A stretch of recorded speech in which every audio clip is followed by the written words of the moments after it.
Friends, this is John Seed of the Rainforest Information Centre.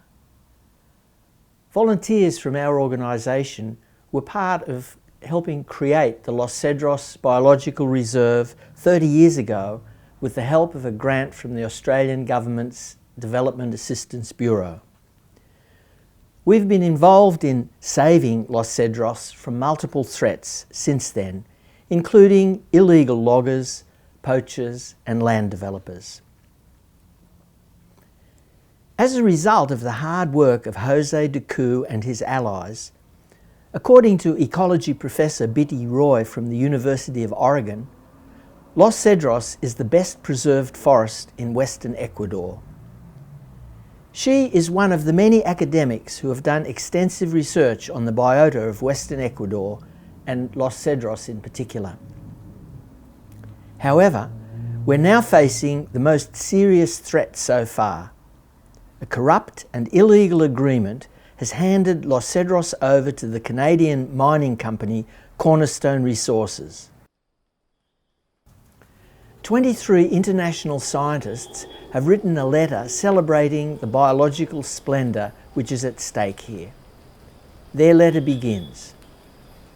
On June 14, 2016, the Canadian mining company Cornerstone Capital Resources Incorporated entered into a joint exploration agreement with Ecuador's state mining company ENAMI.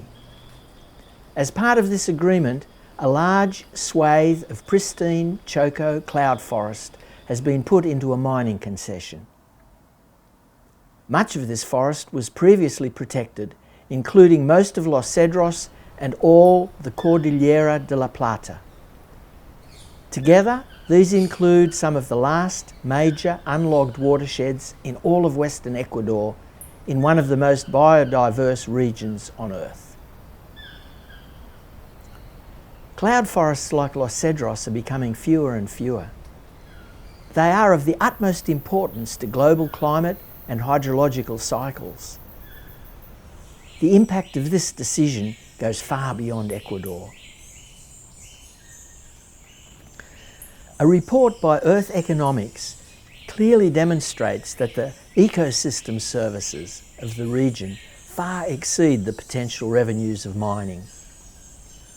While global conservation importance is obviously key, we must also stress the overwhelming support of the local communities for Los Cedros and the other protected forests and watershed reserves in the region.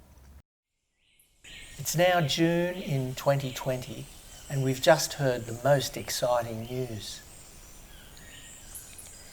As you've seen, in 2017, Ecuador's Environment Agency handed out mining permits for a third of Ecuador's protected forests, including a permit for gold mining in the Los Cedros Reserve. Los Cedros turned to the courts to fight this mining permit and won, much to the mining company's horror. The government, coordinating with the mining companies, appealed the decision. In 2020, during the appeal, the Constitutional Court chose to hear this case in order to set a precedent for the rights of nature, based on the protection of legally titled protected forests. This could not only protect the 4,800 hectares of Los Cedros, but all of the other 186 protected forests in Ecuador, totalling 2.3 million hectares. Many of the protected forests that are now endangered had been under the loving care of indigenous peoples. As Ecuador was the first nation to include the rights of nature in its constitution, it could now become the first to actually protect such a huge swathe of biodiversity based upon this constitutional innovation, and hence set an invaluable precedent worldwide.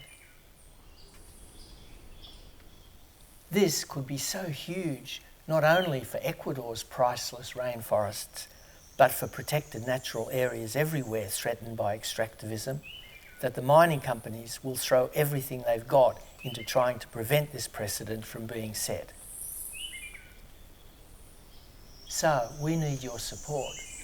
both financial support to cover the legal costs, but also to help spread the word so it becomes clear to everyone involved that the whole world is watching.